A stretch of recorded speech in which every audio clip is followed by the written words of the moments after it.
Jeremy Garrett. Thanks for joining us today.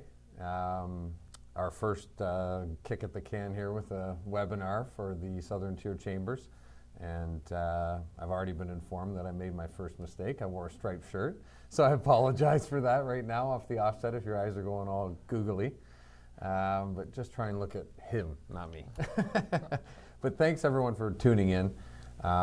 It's a great opportunity for us to talk a little bit about benefits, group benefits, employee benefits. And I just wanted to thank Dolores and her staff for the opportunity. We're very grateful for that opportunity to chat. And we hope to have a bit of a conversation. Jeremy and I want to have a little bit of a banter, if possible. Make it casual but informative. And when we were discussing the audience and who we were likely to be talking to, we're making an assumption that we're talking to a small business owner or maybe a plan administrator, someone in HR. But for the sake of this talk today, we're assuming that we're talking to a small business owner that either has a benefit plan or is possibly considering one. But that's kind of our focus today. So again, thanks for tuning in. Hopefully we make this enjoyable for you and you stick around for the whole hour. But just to introduce each other, Jeremy Garrett is he's a group benefit advisor, and he's also a exclusive chamber group benefit plan provider to the Niagara Falls Chamber as well as the Welland Pelham Chamber. And myself, Scott Moore, is a group benefit advisor as well, and I am the exclusive chamber plan provider for Greater Fort Erie Chamber as well as the Port Colborne Welland Chamber of Commerce. So that's a little bit of background on us, but enough about us. The basis of our talk today is going to be just giving you a benefits 101 on exactly what a benefit plan is and how it's structured and how it's made up. Getting into some costing, how the plan is priced, certain aspects of that, plan design. And then the title of this talk today is the attraction and retention of employees. And we're going to get into some aspects of that, how a benefit plan can help you do just that. And then also the wellness culture, which exists today. There's a push out there in the workplace for workplace initiatives that foster and improve overall happiness, inside the business and then also at home. A happy employee is a productive employee. A healthy employee is a productive employee, ultimately contributing to your bottom line. And hopefully that is something that we can, inform you on and give you a little bit of information on the wellness aspect of workplace satisfaction. And then we're going to wrap things up with some general thoughts. We put together some best practices as a small business owner in regards to a group benefit plan. Just some things that, some tips from us that kind of can guide you through the navigation of selecting a plan or making changes to your plan, et cetera, et cetera. And then hopefully if we have some time, if we don't gab too much, we'll have some time for questions. And then Lauren can also pipe in at any time if someone wants to ask us a question midstream. We'll try and answer it right away, or we'll delay it and put it at the end of the talk. So that's where we're going to go today. Jeremy, did you want to kind of give them a benefits 101 on the breakdown of the plan? By all means. Yeah? Okay. Scott, thank you very much for that introduction. Again, thank you for joining us. We're going to try to get through this and basically educate you guys. If you don't have a plan in place, this benefits 101 is really going to be where you want to start. If you do have a group plan already in place and are a seasoned veteran when it comes to employee or group benefits, I apologize. This is going to be going over what you already know. But I really want to take this down to the starting blocks for any small to mid-sized business owner out there who might be looking at putting a plan in place to really help attract and retain employees. We know a lot of employees are looking for an employer that offers benefit plans, and most employees, if they're looking at changing jobs, aren't willing to look at moving if that employer does not have a plan set in place. So we're going to start at the very beginning. Basically, at the end of the day, a group benefit plan is an employer-sponsored plan. It's put in place to help protect your employees, to help cover medical costs, dental costs, could be long-term disability, short-term disability. There's all sorts of things that I'm going to get into further on in the talk.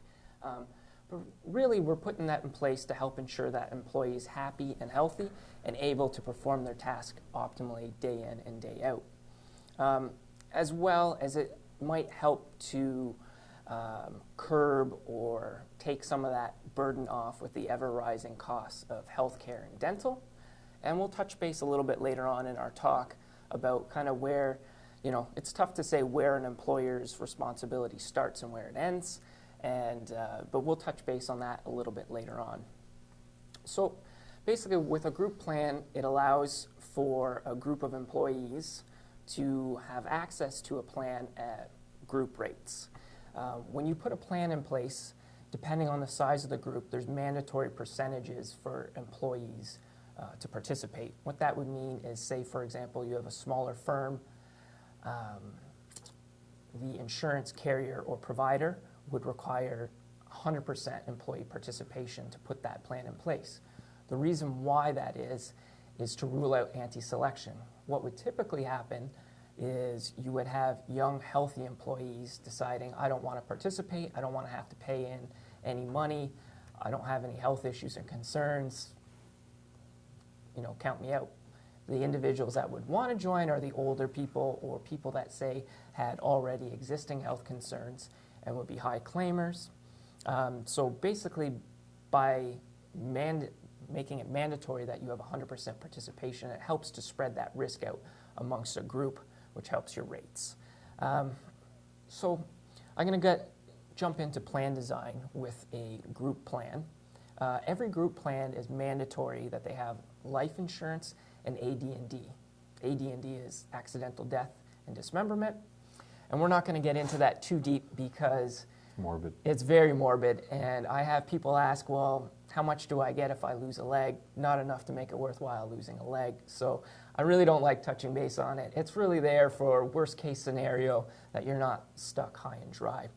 So for the life insurance component, there's all sorts of different ways to set that up. There's level death benefits, so it could be anywhere from $25,000 up to $200,000, or it could be in multiples. So 1 times to 3 times earning is pretty typical. The accidental death and dismemberment portion would mirror the life insurance. So for example, if you had $25,000 in life insurance, your accidental death and dismemberment would be $25,000.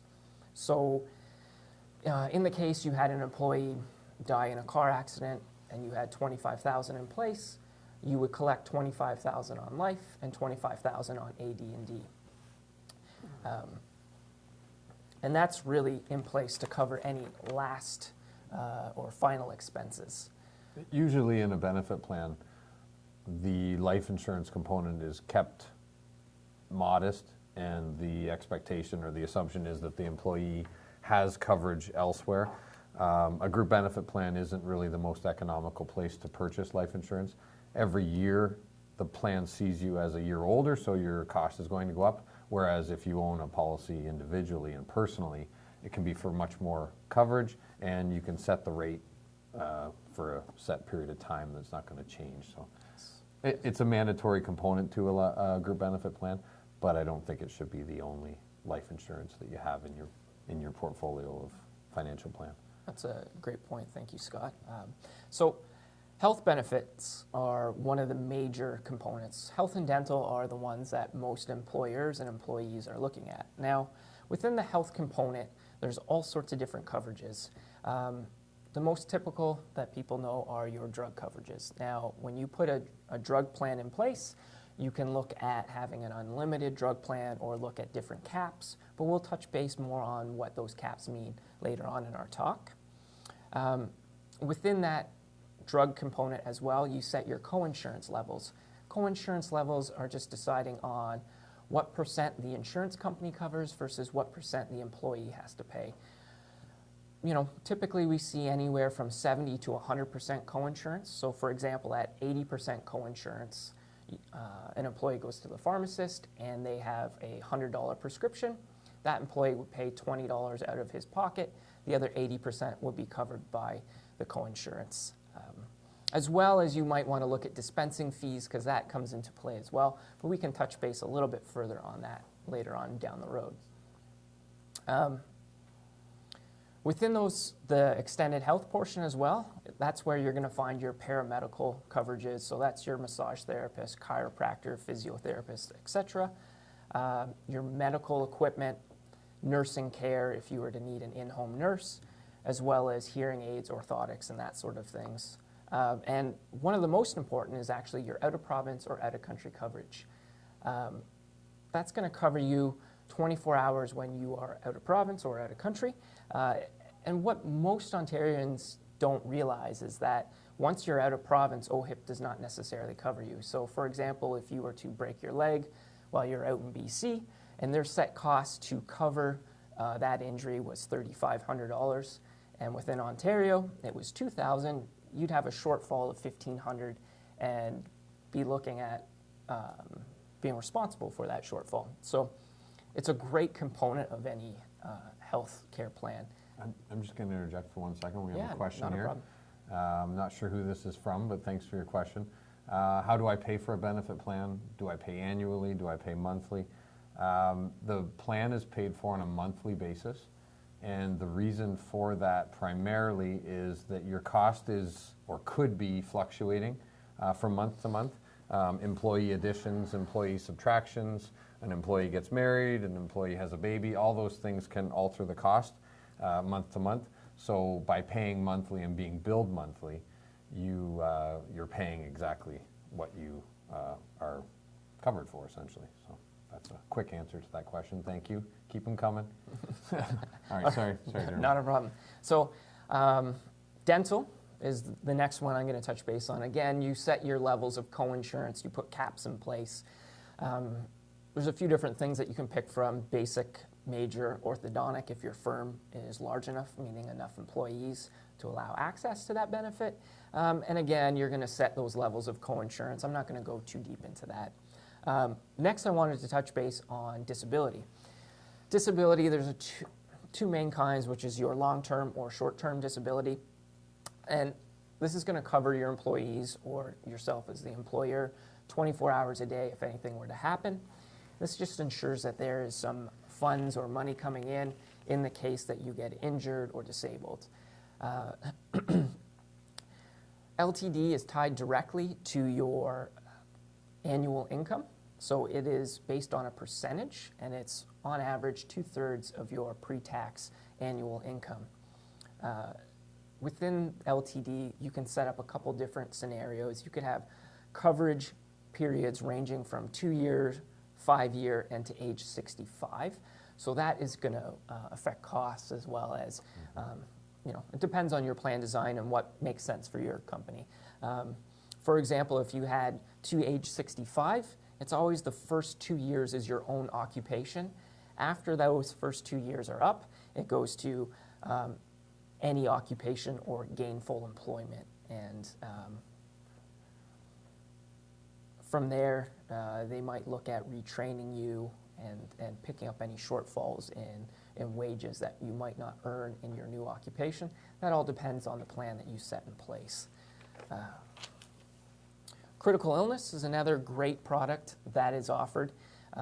It's a tax-free lump sum payment if you are to survive a critical illness after the first 30 days. Covers things like Alzheimer's, blindness, cancer, heart attack, loss of speech. There's a whole slew of illnesses that this covers. The nice thing here is it helps to sometimes bridge a gap between when you become disabled and when LTD is to kick in. As well, it's a really nice top-up product for small business owners. We understand a lot of small business owners don't draw large wages from their company, so on paper they're not making very much. With LTD tied directly to your income, critical illness plan might be a nice little feature to add a top up to your LTD. It's important to point out too, that's a lump sum payment, whereas the long-term and short-term disability are either weekly or monthly payments. Yes. So it's like a trickle effect, supplementing your income at 2/3, whereas the critical illness coverage is just a lump sum tax-free benefit. So $30,000, $50,000 is dropped into your account, and you can do whatever you wish with that money, going south of the border to get a cancer treatment, retrofitting your home. God forbid you're terminal, but if you're terminal, you want to go take your family on a vacation. I mean, the money can be used for whatever you choose, but it works differently in that aspect from long-term disability coverage. As well as it's a great way, say for example, you're in the hospital for a number of weeks, and you know, we all know parking at the hospital is not cheap. It might. They're not sometimes $30,000 it's cheap. sometimes it's used to help pay, you know, family members, to help pay them back if they're coming in and out. It can be used to, you know, buy nicer than hospital food and have a family member deliver. So Yeah, it can gives be used flexibility. Right? exactly. Yeah, Yep. yeah. It kind of gets used as a lifestyle benefit to ensure that while you're going through that process, that you can still enjoy a comfortable lifestyle. So the next thing I wanted to touch base on was an EAP program, which is an employee assistance program. This is a fantastic program, and we'll be touching base a little bit more on it when we talk about wellness. What this allows is, it's a program that allows face-to-face counseling for employees and family members, depending on how your plan is put in place. And it can deal with anything from family challenges, elder care solutions, personal problems, dependency issues. And it allows you, though, that time with a trained professional. And we'll touch base more on this in the wellness side of things and how this really plays a fantastic role, as well as many of these carriers provide phone consultations. A little bit less amount of coverages there, but it can deal with things such as legal issues, financial issues, nutrition, and childcare. One of the big things that's really starting to come into play is HSAs, which are healthcare spending accounts. These are a great way to top up an existing plan and allow some flexibility for employees. So, for example, these can be used to pay for anything that's a CRA approved expense and Canadian Revenue Agency expense for those of you that didn't catch that. But rule of thumb is if it's something that's covered on a traditional plan, it's usually a CRA approved expense. It's the best way to kind of generalize this at this point in time without getting into too many details. But it's a great way, say for example, if you go over on your dental, the extra dollars within your healthcare spending account could be used to pay for those extra dollars. So it really allows some flexibility and freedom, as well as that's a tax-free benefit to said employees. More recently, we're seeing usages of LSAs, which are lifestyle spending accounts. These are a taxable benefit to employees, but what this allows to do is maybe help offset costs of things like a gym membership, fitness equipment, wearable technology, those sorts of things that an employee might like to do. It could be used to pay for yoga classes or whatever that might be, but there's a lot more broader spectrum of things that can be used to spend within a LSA. So as you can see, there's a slew of different benefits and that you can choose from. And as well, we'll touch base just briefly that you've got options to go with a traditional designed plan. And what that means is they're looking at experience rating. So it's simple, dollars in, dollars out, and that's how your rates are determined. There's options for certain firms depending on the size to go fully pooled. And what that means is all the claims experience gets spread out amongst a large group of firms similar in nature, and then rates are determined that way. Just to clarify, because it Yes. jumped over a little bit on that. When Jeremy says dollars in, dollars out on an experience-rated plan, what he means is they're concerned, the carrier is concerned with how much the firm is claiming in a 12-month period. So how much is being taken in premium versus how much is being paid out in claims. And they're only concerned with the claims history within that firm. Yes. Versus the pooled plans or partially pooled plans where those firms are spreading out their risk amongst fellow firms of similar size, similar benefit options, and they're reducing their risk, which is very favorable for a small firm. Yes. Yes. Thank you, Scott. That's a great point. As well as once we get into larger firms too, if you fall into one of those categories and want more information on that, by all means, either reach out to myself or Scott. But there's options like ASO, which is administrative services only, or retention accounting. You're looking at firms that are 35 employees and up, and to really hit the sweet spots to operate within those segments. So that's pretty much the gist of Benefits 101 and options that we have, and I think Scott's going to kind of take it from here. And thanks, Jeremy. It gives you the nuts and bolts of a plan, which leads to the obvious, and we had a question already about how you pay for it. So costing is always important, and it's usually number one on the list of everyone's concern for obvious reasons. Does this fit into my budget? What are the risks going forward? Things like that. So just backing it up a step before we get into costing and how it can change over the years, let's talk a little bit about how is it priced? What factors contribute to the plan's price or the plan's cost per employee? And there's many factors that influence that price. For starters, the demographics of the firm. How old are the people that work for your company?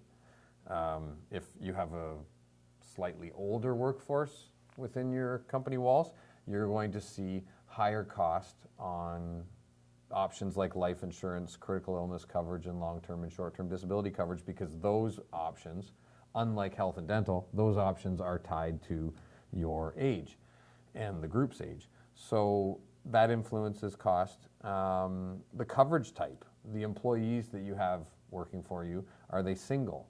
Are they couple? A couple can also be a single parent with more than one child. Some carriers will give a little bit of a cost savings to that scenario.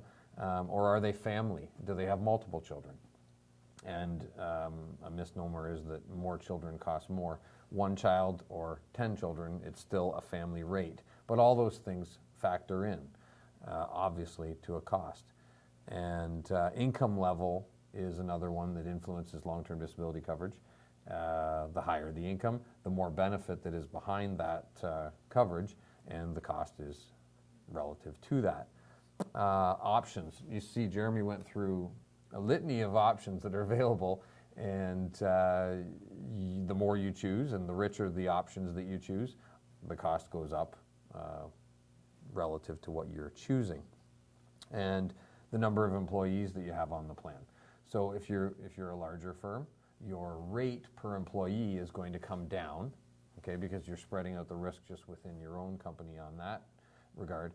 And then for a smaller firm, the rates are going to be slightly more due to just lower employee counts.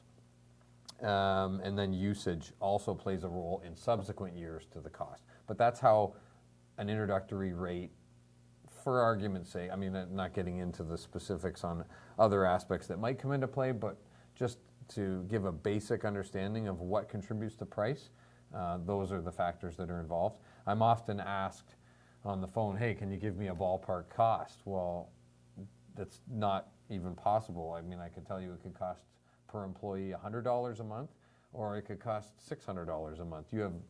There's so many variables at play. So it's important to outline what exactly those factors are. Cost sharing, and Jeremy touched on this briefly at the beginning of his talk.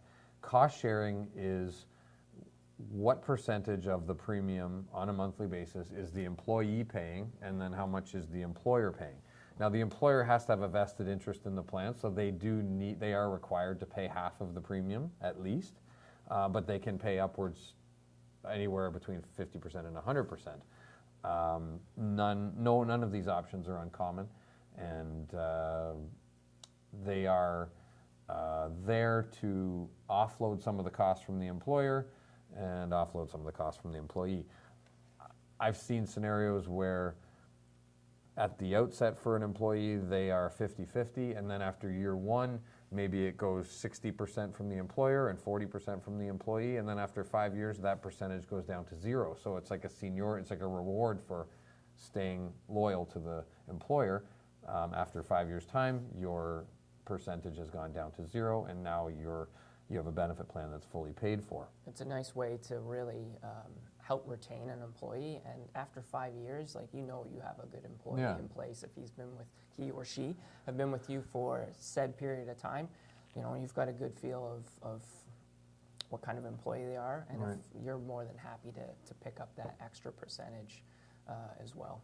Yeah, and I mean, it's putting a little bit more money in the employee's pocket every year going forward as well. So it could complement a raise, it could be in lieu of a raise. There's all different options, different ways to handle that. Just to touch base real quick, and how that's set up behind the scenes is up to you as an employer. So once this gets put in place, it's always a good idea to have your I guess rules, or however you want to structure new hires behind the scenes. Yeah, probationary periods. Yeah, how you want to set up your probationary periods, waiting times. You really want to have your bylaws set up ahead of time so it's contractual, so there's no issues later on down the road, and everybody's treated fairly. That's right. Yeah, you're right. Put it in writing. The old CYA. In terms of cost control, there are some options that an employer can choose when it comes to plan design, and I talked about all the options that are available that increase or decrease price. But putting caps in place that prevent the plan from being overused can help you in cost control. Drug coverage types, like you can have a plan that has full prescription drug coverage with smoking cessation and fertility drug coverage and everything like that, like the full Monty, or you can go to a formulary plan that looks after some drugs at this coinsurance and then some drugs at a lower coinsurance, or you can go to generic with substitution, generic with no substitution. There's many ways to work with us, the advisor, and just kind of tailor your plan so that it has limitations in place so that you're not met with just a wow moment at renewal time because you didn't put proper cost controls in place. Communicating with employees as well helps with cost. Kind of leads me into the renewal process. Every plan... Just if I might interrupt. Before we go too far, like Scott was saying earlier, if you start off a plan at that 50-50 level, what it really allows you to do, and Scott will touch base on renewals and what that means, is the employee starts to understand how a plan gets used. Yeah. So meaning, at the end of the day, the carriers are looking at, if you have a traditional plan in place, how much you've paid in premium, how much they've paid out in claims. So if your claims are coming in higher than the premium in, you're going to be looking at a substantial renewal come renewal time. And if the employee doesn't have any skin in the game, they're not too concerned about where that price goes with your plan. But if right off the hop they're in and paying dollars in, they're going to have a vested interest within that plan and have more of an incentive to help control costs. And by all means, we're not saying don't use the plan, because the plan's there to look after you when it's needed. I know Scott always says it's not a menu to be ordered from. It's there to cover you in times of need, and to cover costs with dental, your annual checkups and cleanings and that sort of thing. But really, it allows you to start having those open conversations with your employees. Yeah, it brings them into the game a bit. It lets them live the renewal with the employer a little bit, which I think is very important. They get educated. It's like anything in if you don't have if you're not a stakeholder financially in something, you have a passing interest. Yes. You own a stock in a company, you're going to be interested in what that company is doing on a regular basis, and it's kind of like that. Yes. You can liken it to that. So I think that's a good point. I jumped over that. It really helps open the door to that conversation and allows you later on down the road, especially in some of these wellness conversations, to have that. You're not breaking the ice when things have gone really sideways. So it really it keeps that more of an open door policy right from the get-go. Yeah. So sorry. No, I'm glad, because I jumped over that, and that's a good point. Leading into the renewal part, I'm not going to go into a lot of detail on the renewal, but I want you to know, I mean, if you have a plan, you know what the renewal is all about. I mean, you've lived a renewal, I'm sure. We got a question from Bob Sterling. Bob, let me just finish my thought, and then I'll get to that. Or Jeremy, why don't you take this one? But Okay. I'll just finish my thought on renewal, and then we'll go to Bob. With the renewal process, it's an annual, every 12 months after your first year. Every 12 months, the carrier is looking at the claims of your firm, especially if you're experience rated, and then they're coming to you and saying, you know what, we're either comfortable with how you claimed, still likely to give you a modest increase, maybe with inflation or something, or wow, we really don't like this, we're very uncomfortable with your claims.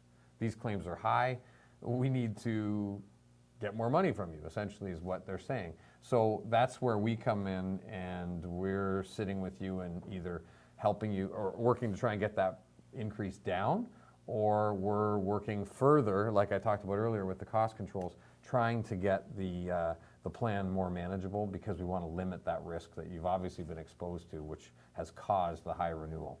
Sorry, Scott, to interrupt. At the end of the day, as an advisor, we work on behalf of you, the employer, not for any particular carrier. So it's really our job to protect your interest.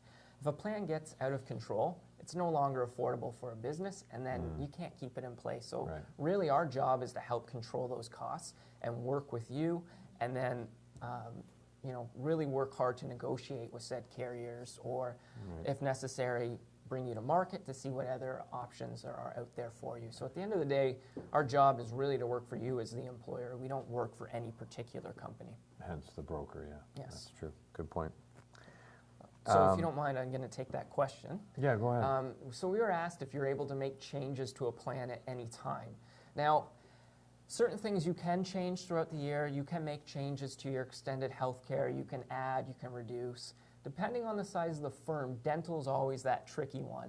They might limit it to the day, a year from the time you put the plan in place. It all depends on firm size. So there's no black and white answer for that. And the reason for that on the dental side is for obvious reasons. If Joe Smith goes to the dentist and gets this huge estimate for crowns and bridges and all kinds of fun stuff, and the plan has basic coverage, well, what do you think the employer is going to want to do? Increase, get the major services. Well, you can't do that because it's anti-selection. You've got to wait for your anniversary or your renewal to do that, and then the plan can cover them at that point in time. It just eliminates those one-offs where they increase the coverage for a month or two and then bring it back down. Exactly. So, good question, Bob. Thanks. All right. Okay, I'll just finish up on costing, and then we'll lead into our other options, or other areas. Other aspects of, I've got down here, abuse and fraud, which also can contribute to high claims. There's situations where you've got abuse, which is technically not illegal, but like I talked about with the menu aspect, yes, all that is laid out there nicely for you, and you've got X number of dollars per practitioner every year, and yes, you can march to the masseuse for your max, and then march to the chiropractor, and blah, blah, blah, all the way down the list. There's nothing illegal about that, but it does promote some abuse on the plan, which can lead to trouble on costing. And then, of course, you've got outright fraud, where you've got these wellness centers that have acupuncture, physio, chiro, et cetera, and then when your chiro runs out, well, we start billing you under acupuncture, which you're still receiving chiro, et cetera, et cetera. So I don't want to get into that too much. That's just another way to drive up cost. But anyway, I'm just wanting to make everyone aware of what contributes to the cost of a plan. Okay? It's always a good idea, too, to have that conversation with employees, only because what can end up happening is said practitioner that's allowing you to bill under practices you're not receiving, eventually, if they get found out, that practitioner will become blacklisted and no longer be allowed to make claims at said practitioner, as well as the insurance company has the right to take away your benefits as an employee because it is fraud. So these are things that you want to watch and be aware of. Right. Okay, so that gives you a little snapshot of how plans are costed. let's move into the employee attraction and retention conversation. This is And we'll kind of end off with wellness and kind of what that means in today's workplace. I think, like the title of our talk today, a benefit plan is one of those ways that you can create that environment for your staff that make them want to work for you and work and be productive and be happy. I mean, I'm not saying that it's the be all and end all, but it's definitely better than not having a plan or putting something in place that maybe starts out modest and then grows as your firm grows. But I think that it's important, especially like I said at the outset, we're really seeing a movement in the workplace to a lot of extras. Like there's a lot of insulation around the employees, making things more comfortable, caring about your employee, and I think the benefit plan is one way to do that. Yes, the traditional benefit plan most definitely has a place, but then as Jeremy alluded to, your health spending accounts, your lifestyle accounts, things like that, those are the add-ons that we're really starting to see in the marketplace, that are really starting to take root, and they're ultimately just making a happier employee, someone who wants to come in, someone who feels like their employer cares about them. I mean, we all know what it's like to work for an employer that doesn't care about them, and it's not a lot of fun, and usually you're looking for somewhere else to go. So if you can draw that back a little bit and make it a fun place to be, or maybe not fun is the right word, but a more comfortable place to be, I think that a benefit plan can be a good start for that. Yeah. I always say, tongue-in-cheek, 100% of employees will choose an employer that has a benefit plan versus one that doesn't, obviously. if there's two options and they are the same wage, same industry, they're always going to take the one with the benefit plan. And then there's industries as well that are, they've got a transient aspect to their staffing, like hospitality, trucking, things like that. Anything with high turnover rates. Yeah, you'll see in their employment ad, they'll actually advertise that they have a benefit plan. So it's just it's a way to attract people to your firm. It's a way to keep people.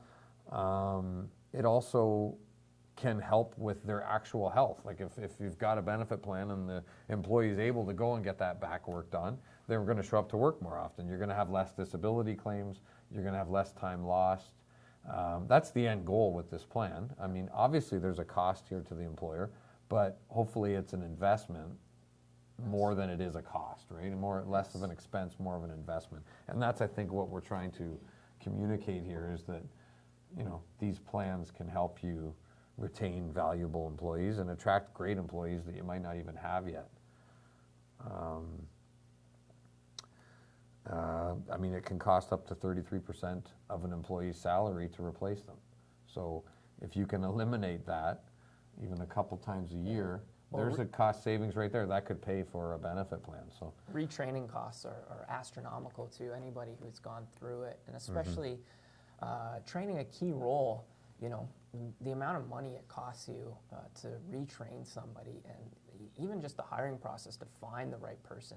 Again, those key roles are super important because it's not like you can go out in 2 weeks find that replacement. It might take 6 months to a year sometimes, depending on how specific the job is that you're hiring for. So, to really retain that employee is going to save you so much money in the long run, because you're not spending money on retraining as well as that lost revenue or lost income due to that key person not being within your company. Right. So it's an important thing when looking at it from that aspect.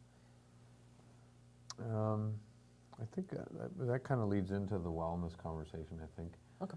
Do you want to take it from there? Yeah. So wellness has kind of become a buzzword within our industry in the last number of years.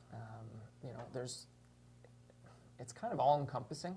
So it's not necessarily something that's, insurance related, but there's so many different things that fall in under that wellness category. And really, at the end of the day, wellness starts with your company culture. So, we can help advise on certain things, but really there's only so much we can do. But culture starts very, very simple.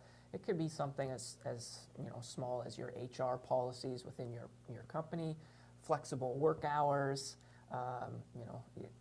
It's also important to do employee engagement surveys to see how engaged they are within their job, to see where they're at, what's lacking, because we all know at the end of the day it's not all about the almighty dollar.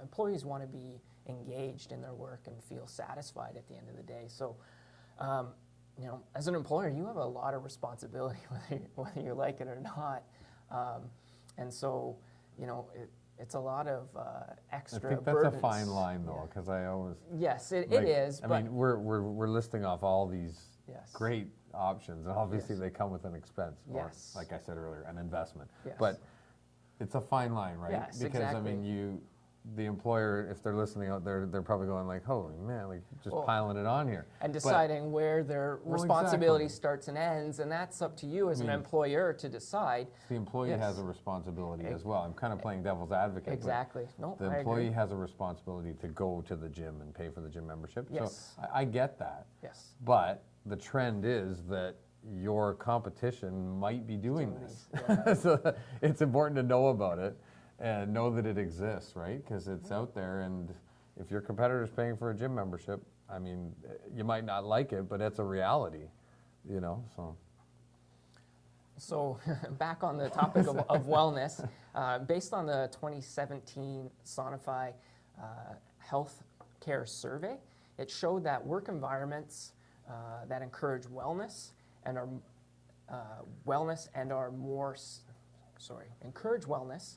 are more satisfied and positive about their benefits, are more willing to help control and mitigate costs with a health plan. So the more you kind of push the employee's overall wellness, and like Scott said, it can get pretty pricey, but there's ways of dealing with employees' wellness that doesn't necessarily cost you as an employer an arm and a leg.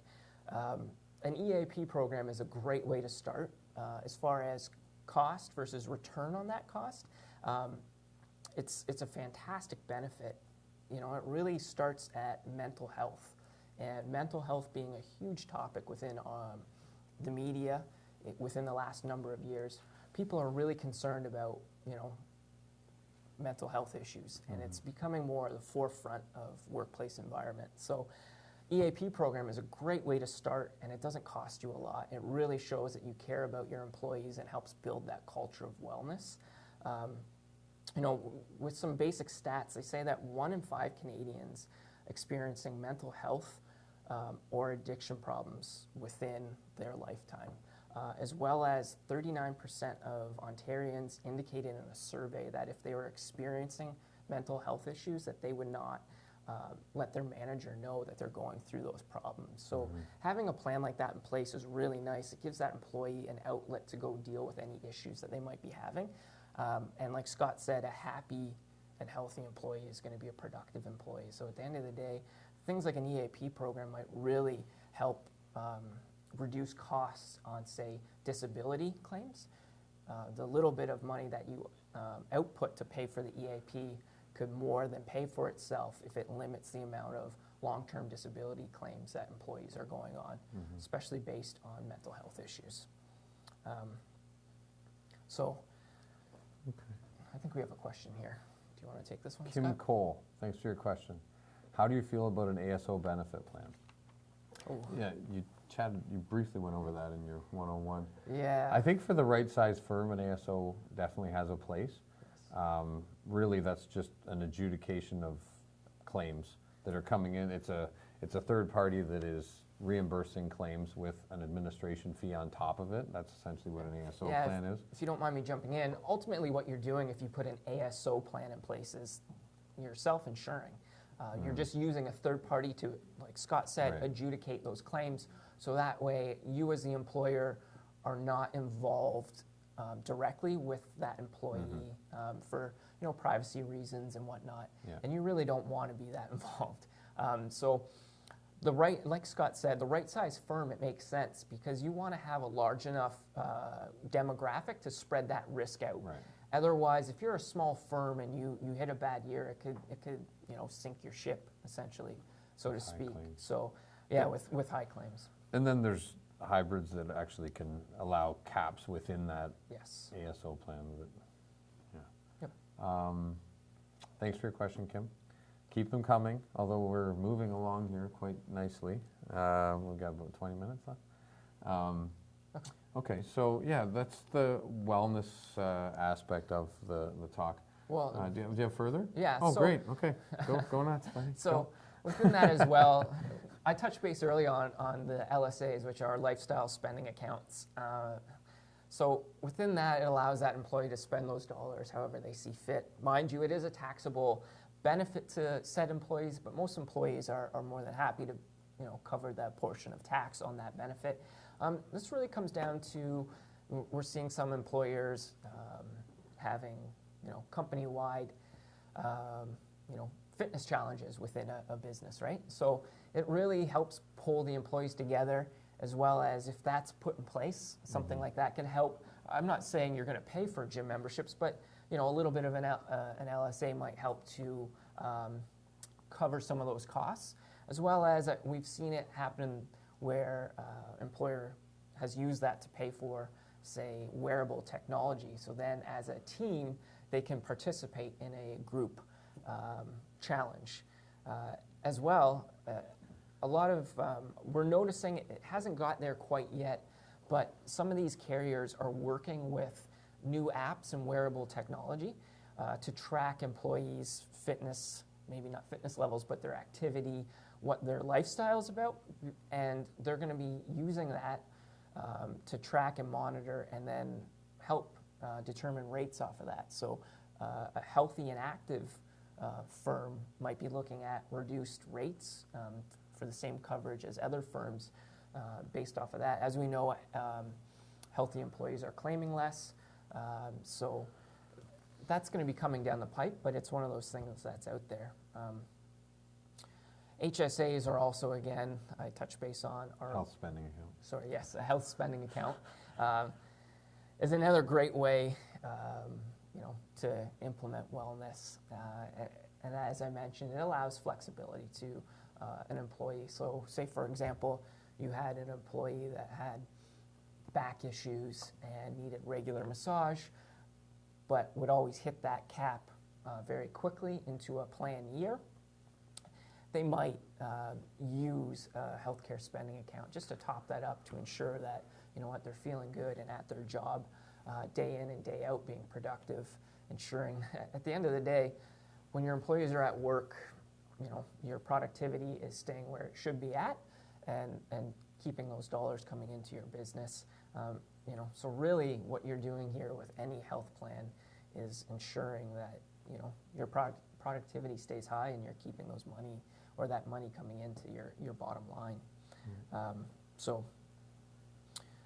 As well as, there's a few different platforms that carriers are running for employees. So it allows the employee to hop online and see where their benefit levels are at. They can see what they've spent, what they have remaining. Again, this is not encouraged to allow employees to go out and spend like a menu, but allows them to see where they're at, as well as a lot of these carriers are now putting a ton of useful information on their sites. They're touching base on all sorts of different topics. So really at the end of the day, wellness comes down to as much, how much the employee puts into the plan as well. The employer is only so responsible. The employee has to take some initiative here to ensure that they are, contributing. A lot of these platforms are offering all sorts of fantastic information on stress management, health, nutrition, finance, happiness. So, an employee can be as active as they want to be in contributing to their overall wellness. Right. Now, I know we have a little bit of time left, and we're hoping to get to a few questions. I just wanted to first go over I put together some best practices. Okay. We're hearing from Laura Wilder. Thank you for your question. How often should you evaluate your benefits plan for your company? I mean, the quick answer is as often as you like, but traditionally a time to take a look at where you're at is renewal time, so once a year would be an answer to that question.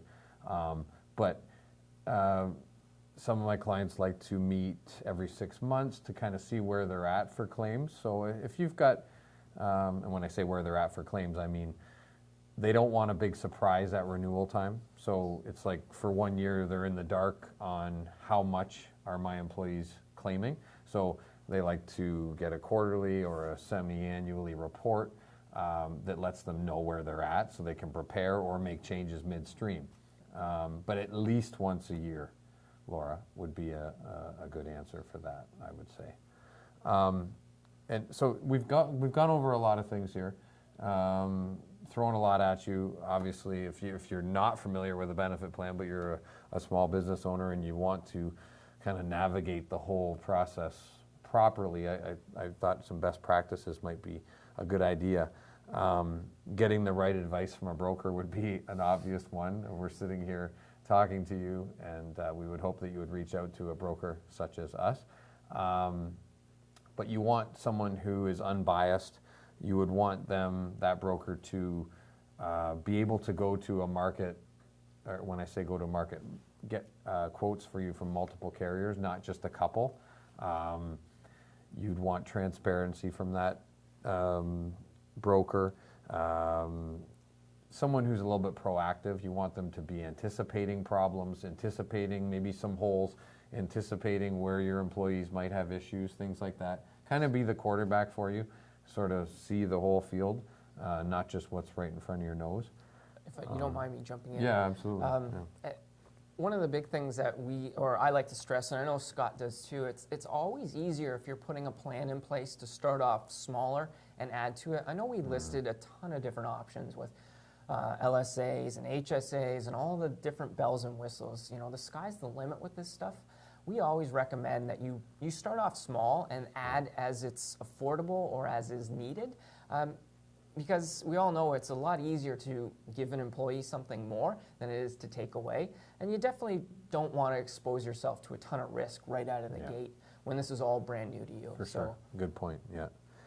Another best practice would be use the group benefit as a touchstone within your firm. Use it as a way to kind of promote not all, but some of the things that Jeremy talked about, you know, get that culture or get that feel within the walls of your firm that they're all buying into the plan. They're all part of it. So you're asking questions, you're doing surveys within the firm, trying to find out what people want. Yes. Don't be two ships in the night operating, you know, separately. The employees have these thoughts, the employer wants to do this, and then the employer just keeps shoving something down their throat that maybe they're not comfortable with.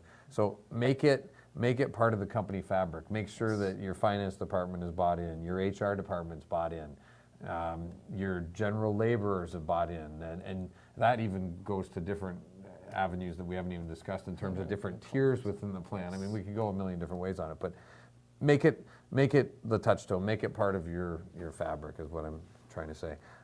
We're getting short on time, which I can't believe I didn't. So I got a couple more best practices. Right. We'll again, questions. Involve the plan members in everything that you're doing. I think it's a much better way to handle things.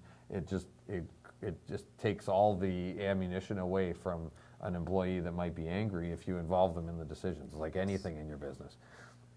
Communication, keep it simple. If there's a bulletin that goes out, maybe we facilitate a bulletin that you can use within your firm, but keep it simple. No acronyms, Lingo or HSAs, LSAs, ASOs, all that fun stuff. Keep it simple, stupid.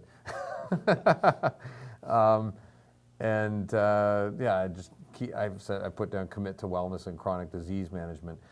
You have to keep in mind, this is staggering. I mean, to think this is a legitimate statistic, more than half of the Canadian workforce has a chronic illness. I mean, that's frightening. On so many levels, that's frightening.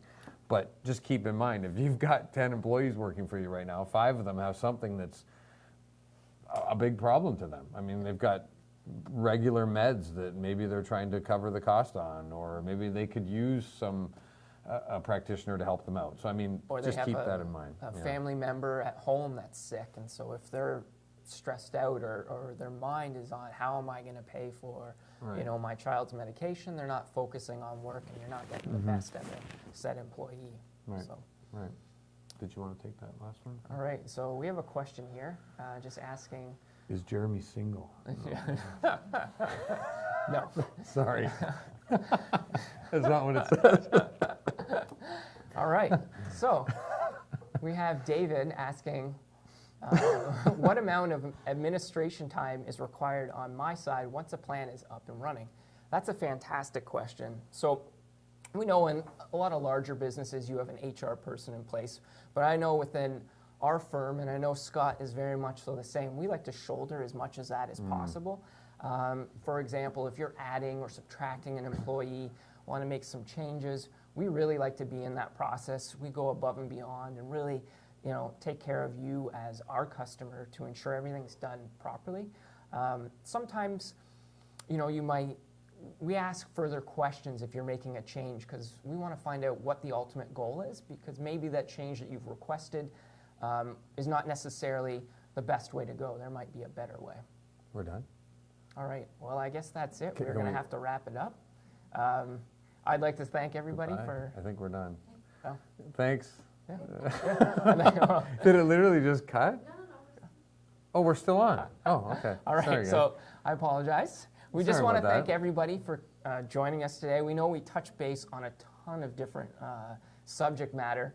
If anybody has any further questions, by all means, feel free to reach out to either Scott or myself. We're more than happy to help and educate you guys on any questions that you may have. Yeah. Yeah, this was fun. Yeah. I kind of like this. Kind of got in the groove after a while. That's maybe just me thinking that. Everyone out there is like, no, you didn't. Thanks, everyone. Thank you.